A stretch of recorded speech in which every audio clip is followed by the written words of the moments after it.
habang patuloy na nanatili sa mga evacuation center ang maraming residente dahil sa patuloy na pag-alboroto ng Bulkang Mayon, mas pinaigting ng Pro5 ang kanilang suporta sa mga apektadong komunidad sa pamamagitan ng pamamahagi ng pagkain at pagsasagawa ng feeding programs. Layunin ng mga inisyatibong ito na matiyak na may sapat na nutrisyon at pangangalaga ang mga pamilyang naapektuhan ng sitwasyon.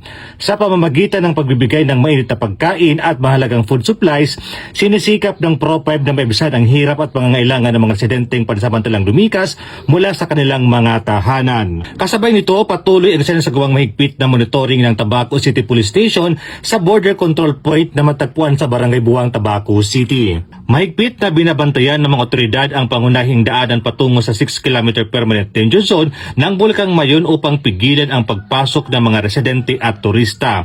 Ang hakbang na ito ay bahagi ng mga preemptive safety measures ng lokal na pamahalaan habang nananatili sa alert level 3 ang bulkan upang masiguro ang kaligtasan ng publiko. Bilang dagdag na seguridad, naglagay rin ng mga sandbag ang kapulisan ng Tabaco City Police Station sa lahat ng kanilang border control point patungo sa paanan ng Bulkang Mayon. Ito ay upang mapalakas ang kanilang pagbabantay at kahandaan sa anumang posibleng banta. Patuloy din nakapag-ugnay ang kapulisan sa lokal na pamahalaan at iba pang ahensya upang matiyak ang kaligtasan, kaayusan at kapakanan ng mga mamamayan sa gitna ng patuloy na aktibidad ng bulkan.